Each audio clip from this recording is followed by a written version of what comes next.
오나류 씨의 공포괴담집 설려 백발의 살인귀 일부. 2월이 지났는데도 동장군의 기승은 멈출 줄을 몰랐다.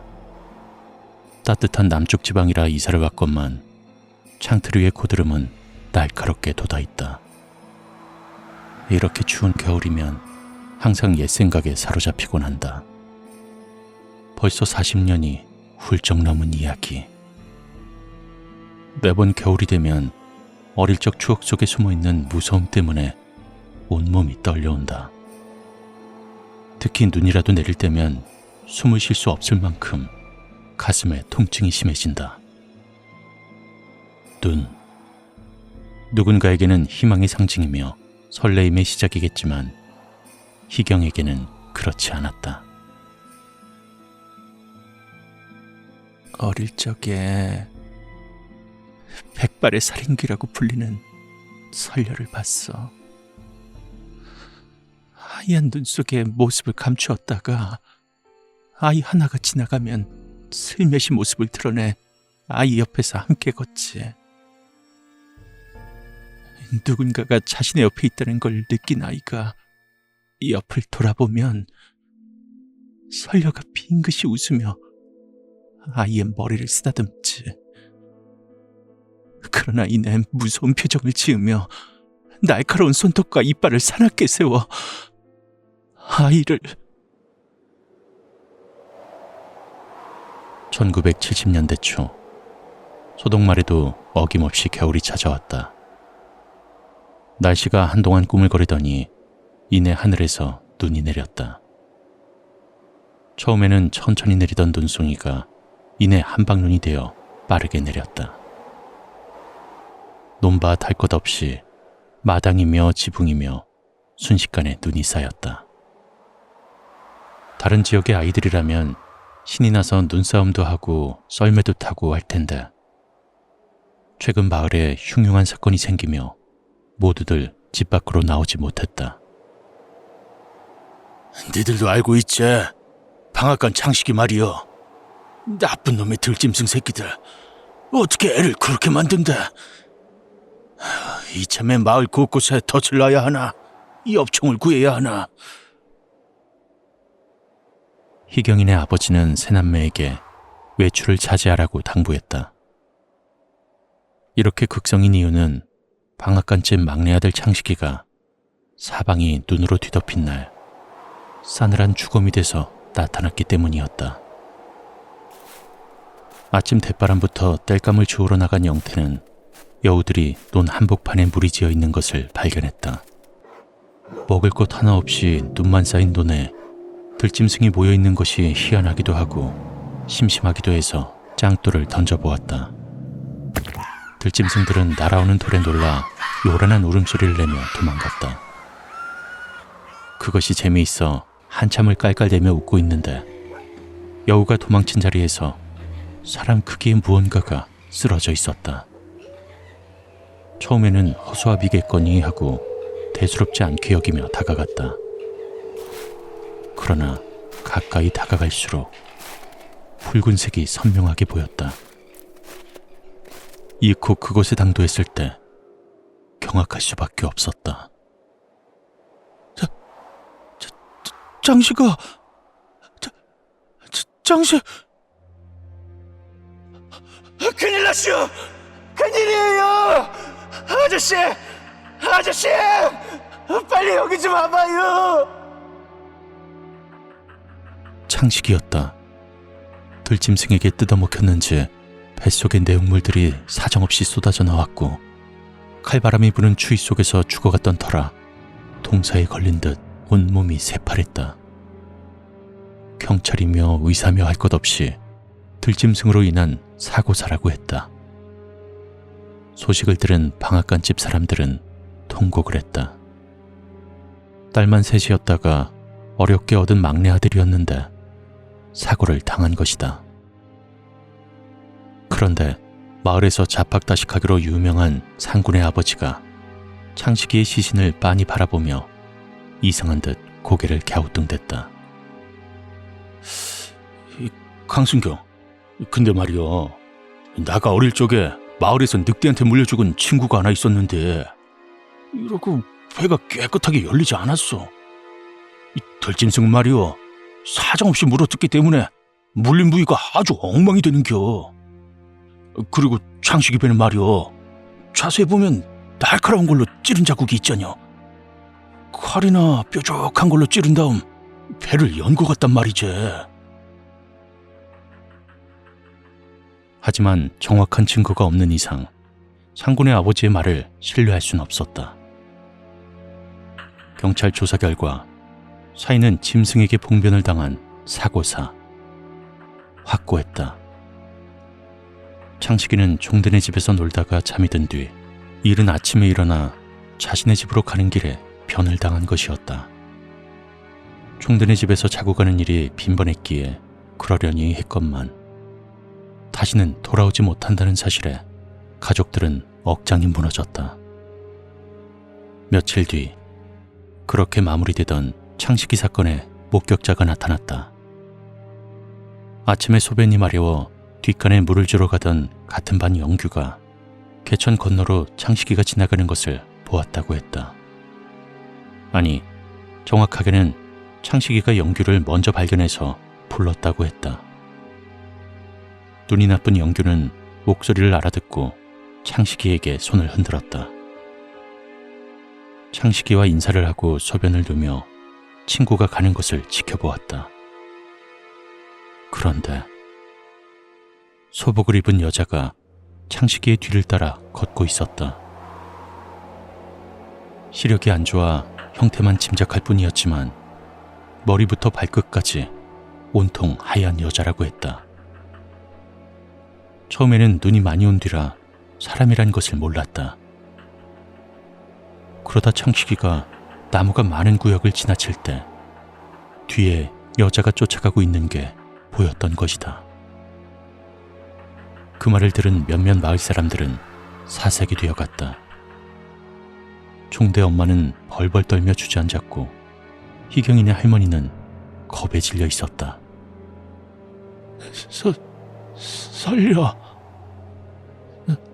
살려인 것이여.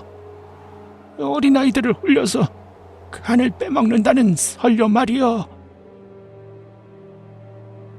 온 마을에 선녀가 나타났다는 소문이 퍼졌다.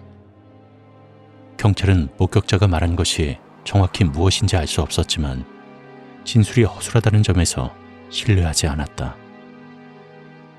그러나 대부분의 마을 사람들은 영규의 말을 믿었다. 광복을 맞던 해 홀로 아이를 키우던 설시성을 가진 여자가 있었다. 그녀의 아이가 썰매를 타다가 얼음이 깨져 개천에 빠져버리게 되었다. 아이를 살려달라고 목이 터져라 소리쳤지만 누구 하나 구해주는 이가 없었다. 결국 자신의 아이를 구하기 위해 빙판이 깨진 자리에 몸을 던졌다.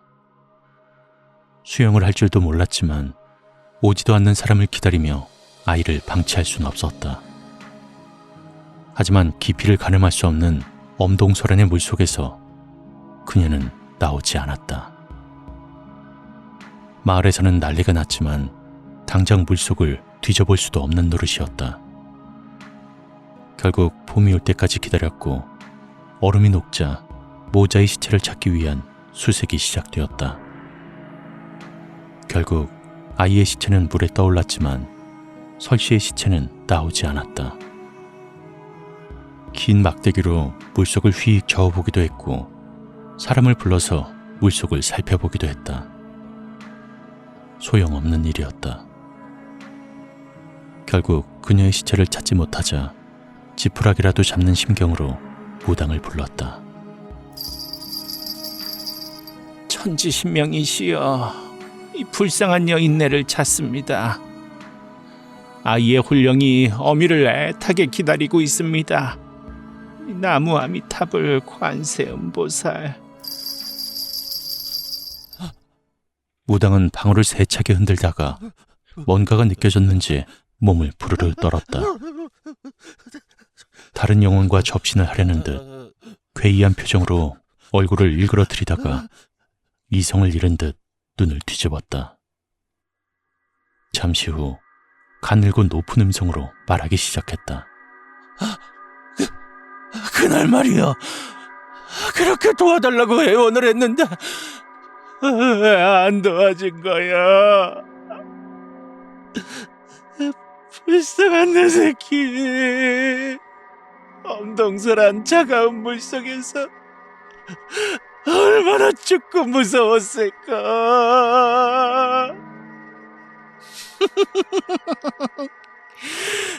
나쁜 사람들. 내 새끼가 중하면 남의 새끼도 중한 것이야. 당신들 여러 명이 도와줬더라면 충분히 구할 수도 있었잖여.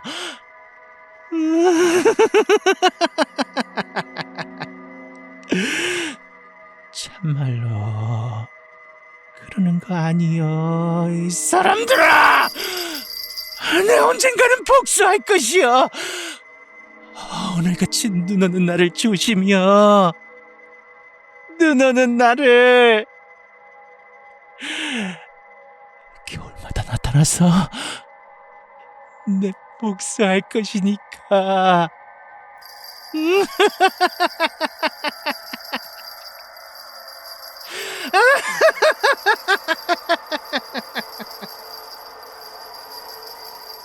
무당은 눈을 부릅뜨며 들짐승이라도 된 것 마냥 이빨과 손톱을 사납게 드러냈다.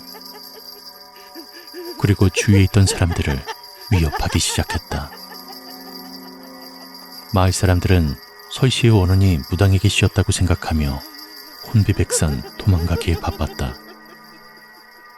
무당은 꽤 오랜 시간 동안 이상한 울음소리와 웃음소리를 반복하며 미친 여자처럼 날뛰었다. 그 광기가 얼마나 살벌했는지 무당의 눈에서는 피눈물이 흘렀고 머리카락은 순식간에 새하얗게 새었다. 결국 설씨의 원혼을 주체할 수 없던 무당은 피를 토하고 마을 한복판에서 숨을 거두었다. 무당의 모습은 처참했다.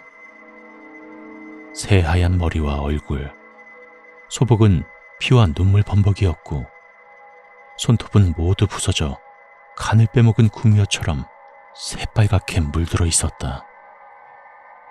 무엇보다 무당의 몸이 물에 빠진 사람처럼 젖어 있었는데 사람들은 영락없는 설씨라며 시체에 절을 올리고 살려달라고 빌었다.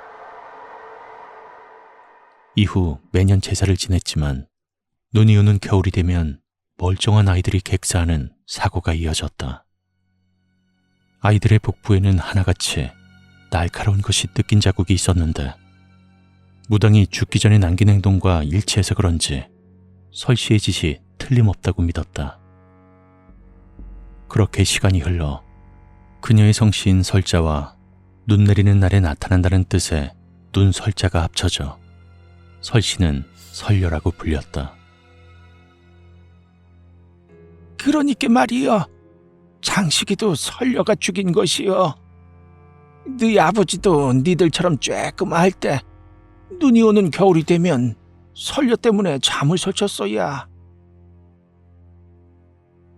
할머니의 설녀 이야기에 희경이와 그녀의 오빠들은 겁을 먹고 이불 속에 들어가 웅크렸다. 아유, 나 참. 엄니는 말이요, 마을에서 애가 죽었는데 설녀라니요. 경찰이랑 의사도 들짐승이 물어 죽였다는데 아우, 그런 소리 말어요.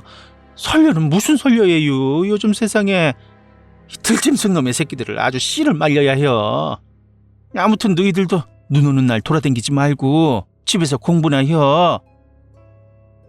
친구 창식이의 소식을 전해 들은 날 희경이는 믿어지지 않았다. 지금이라도 창식이네 집 담벼락에서 부르면 금방 튀어나와 밤을 구워 먹으러 갈 것 같았다. 그런데 막상 장례식장에 가니 뜨거운 눈물이 연이어 나왔다. 많은 사람들이 창식이의 장례식장에서 대성통곡을 했다. 자식이나 손주, 형제와 친구가 있는 사람이라면 그 상황에서 눈물이 나는 것이 당연했다. 희경이는 문득 그날의 기억이 떠올랐다. 장례 중 어디선가 새어들어온 웃음소리를 들었던 것이다.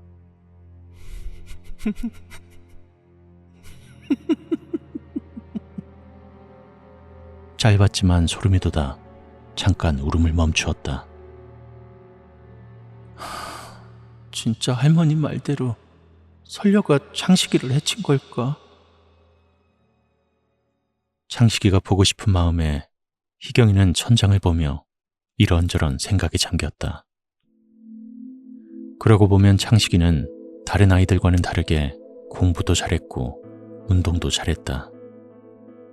집도 부유해서 옷도 세련되게 입었고 외모도 시골 아이답지 않았다. 그럼에도 불구하고 잘난 척 같은 거 하지 않고 아이들과 곧잘 지냈다.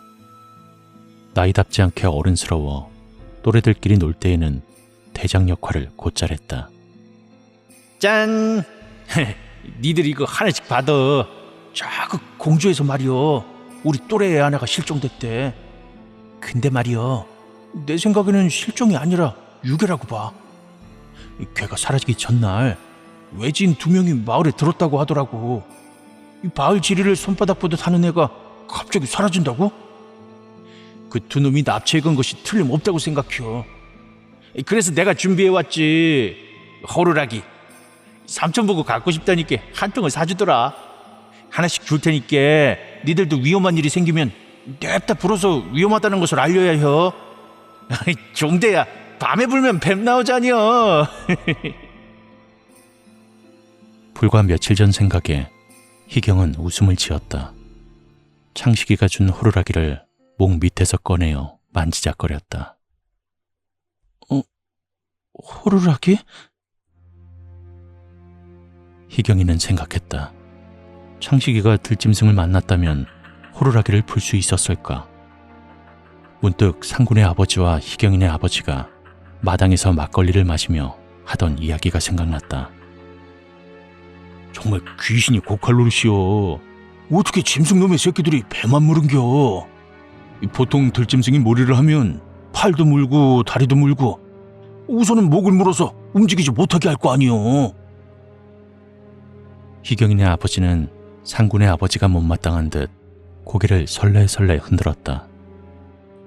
이보게, 또 그 소리여. 그만여. 경찰이랑 의사가 짐승한테 물려서 죽었다고 하지 않았나? 경찰이랑 의사 말도 못 믿으면 도대체 누굴 믿을 거요? 자네가 경찰이여? 자네가 의사여? 배만 불렸다는 것은 들짐승과 정면으로 마주쳤다는 의미이다. 덮치지 않은 것이라면 호루라기를 풀 시간은 충분히 있었다고 희경이는 생각했다. 그렇다면 정말 할머니 말대로 설녀가 창식이를 죽인겨? 희경이는 그날 창식이를 죽인 건 설녀라는 생각에 무서움에 가득 차 뜬 눈으로 밤을 보냈다.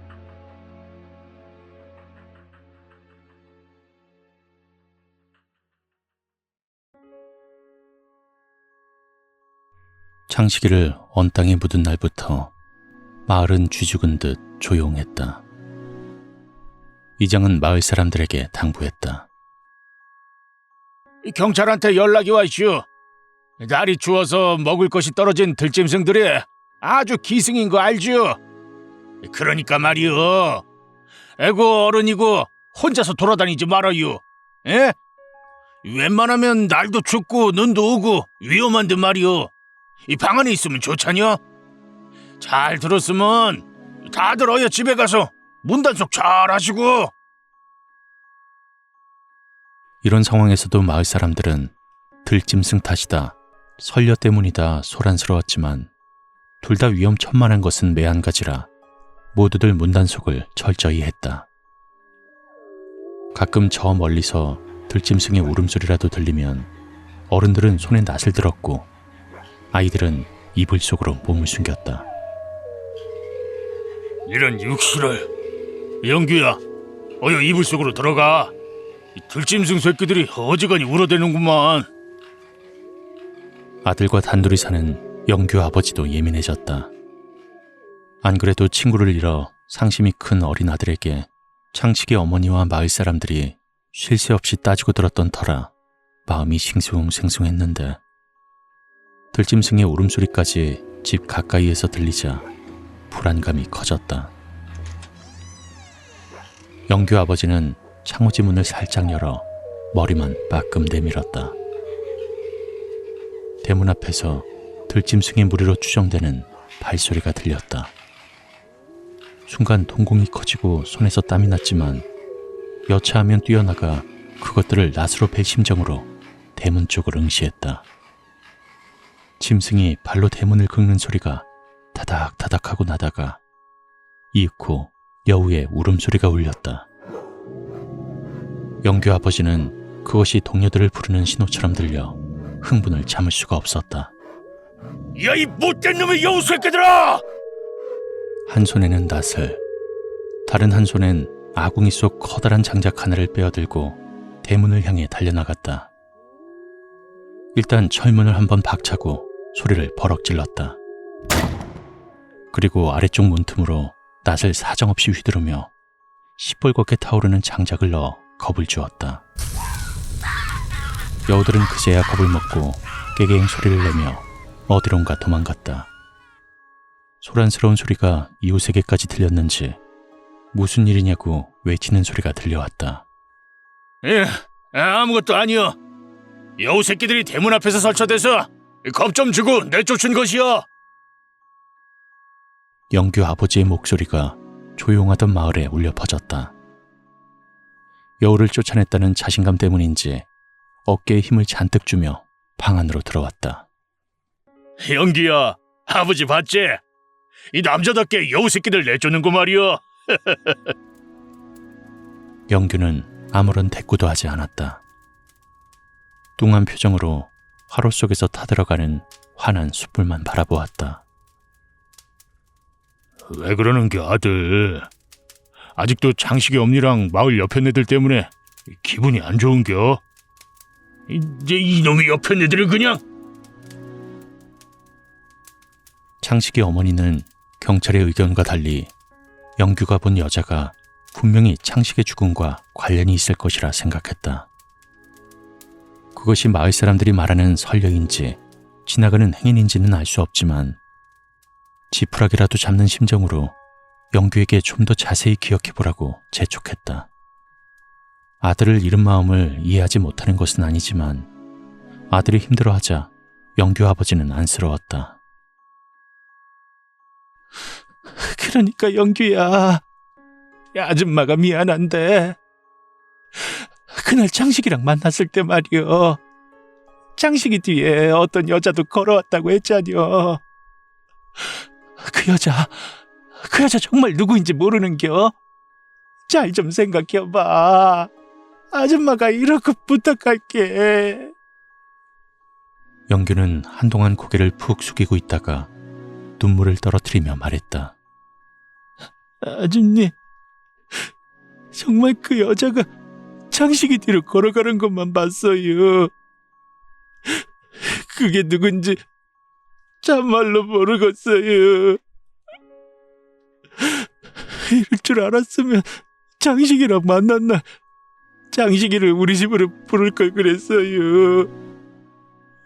정말 죄송해요. 제 자신 너무 후회가 돼요. 장식의 엄마는 그런 영규를 부둥켜 안고 말없이 울었다. 이후 더 이상 영규에게 그녀가 누구인지 묻지 않았다. 그럼에도 불구하고 눈치 없는 마을 사람들은 그 여자가 설녀인지 묻기 위해 문 밖에서 영규를 불러댔다. 마치 그 모습이 어린아이를 잡아가려는 손각시 같았다. 그럴 때마다 영규 아버지는 화를 버럭하고 내며 돌아가라고 했다. 영규는 문틈새로 자신을 찾아온 마을 사람들을 보고 방구석에 홀로 앉아 경기를 일으키듯 떨어댔다.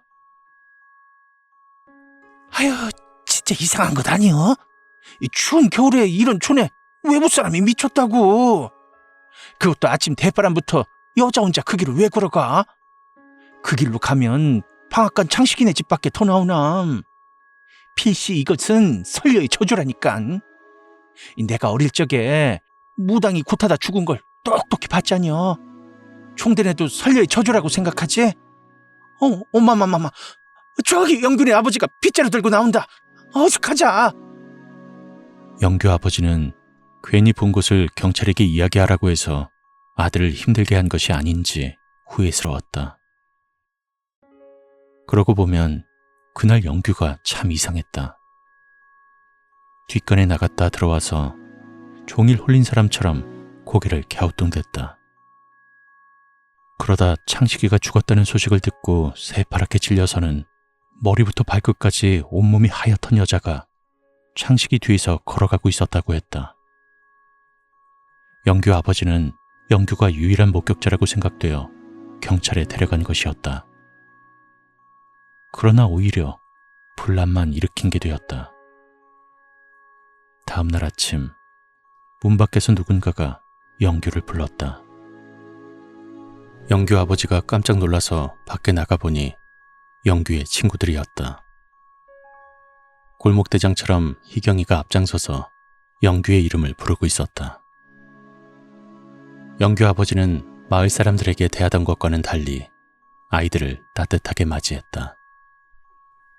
영규야, 괜찮은겨? 상구네 집에서 같이 콩 구워 먹자. 여기 상구랑 종대, 명우도 왔어.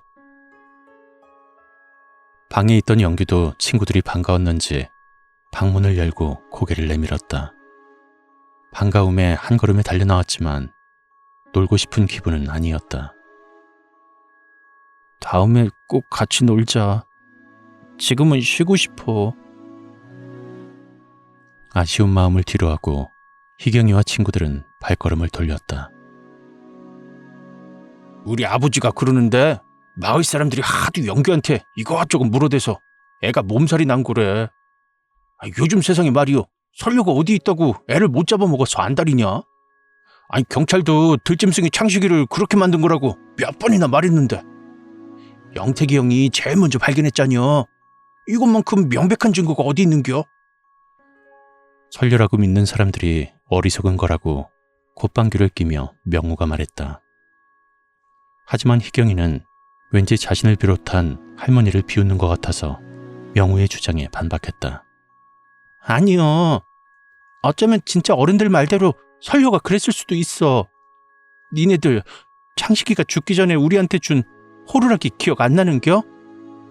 들짐승을 만났다면 창식이가 그걸 안 불었을 리가 없어. 명우는 기가 찬 듯 고개를 절레절레 흔들었다. 이 바보야, 그걸 어떻게 확신하냐?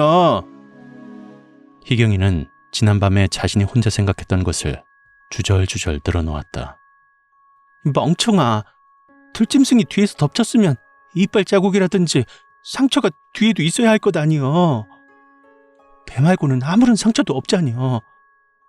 만약 들짐승을 만났더라면 그것들이 뒤에서 덮치진 않았다는 뜻인데, 들짐승과 정면으로 마주쳤다면 창식이는 호루라기를 불었을 것이요.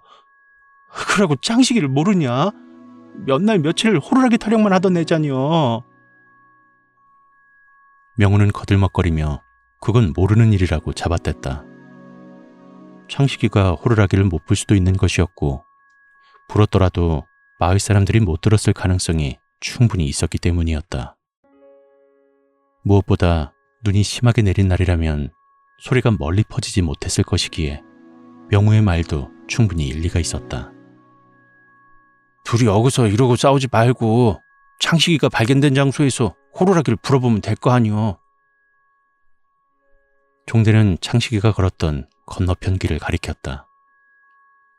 영규의 말대로 산부터 논까지 새하얗게 눈이 덮여서 만약 흰옷을 입은 사람이 지나가더라도 못 알아볼 것이 분명했다.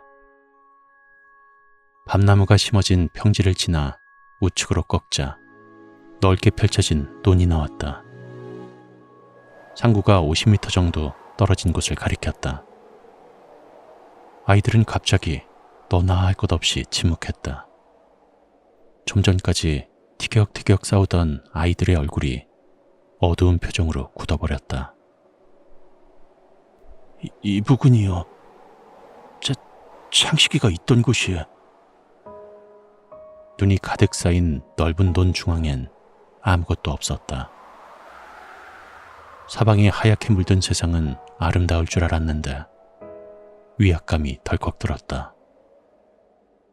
쓸쓸하게 이곳에서 죽어간 창식이가 떠올랐다.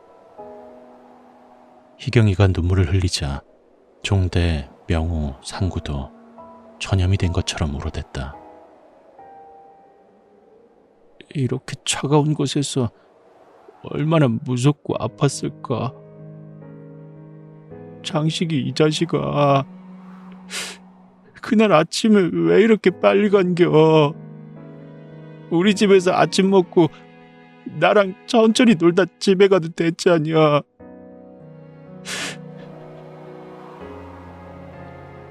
종대는 창식이가 죽기 전에 자신의 집에서 함께 지냈던 것이 떠올라 오열했다. 11살 아이들이 겪기에는 버거운 감정들이 오가는 사이 하늘에서는 또 눈이 내리기 시작했다. 이런, 또 눈이요. 정말 징그럽게 내린다. 빨리 확인해보고 우리 집에서 콩이나 구워 먹자. 상구가 눈치를 주자 희경이는 눈물을 닦으며 자신의 목 아래에서 호루라기를 꺼냈다. 21번 깊게 들이마시고 있는 힘껏 입김을 불어댔다. 삐익 하는 소리가 내리는 눈을 뚫고 마을 전체에 울렸다. 깜짝 놀란 마을 어른들이 소리쳤다. 무슨 일이야? 아니, 도대체 어디서 나는 소리야? 희경이는 쉬지 않고 호루라기를 불었다. 절박하게 마구 불어댔다. 잠시 후 몇몇 어른들이 곡괭이며 낫을 잔뜩 들고 뛰어왔다. 아유, 아가들아, 무슨 일이여? 들짐승이라도 나타난 것이여? 놀란 어른들의 물음에 세 사내 아이들은 고개를 푹 숙이고 아무 말도 하지 않았다. 희경이는 어른들의 소란에도 불구하고 호루라기만 주구장창 불어댔다. 그러다 이윽고 다시 참아왔던 울음이 터졌다. 분명 장식이도 그날 이렇게 호루라기를 불었을 건데, 호루라기 소리가 이렇게 커서 마을 사람들이 듣고 구해줄 건데 왜 죽은 거예요? 우리 장식이가 왜 죽은 거예요? 우리 장식이를 누가 죽인 거예요? 진짜 들짐승 새끼들이 죽인 거 맞아요? 이렇게 잘 들리는데 왜 안 본 것이야? 희경이는 절규했다. 그걸 보는 마을 어른들도 먹먹함에 고개를 돌렸다. 해줄 수 있는 거라곤 우는 아이들을 각자의 집으로 데려다 주는 것뿐이었다. 그날도 눈치 없는 눈은 소덕마을 위에서 한없이 내려댔다. 하지만 아무도 몰랐다. 그날 밤 소덕마을에 끔찍한 일이 또 벌어질 줄이야.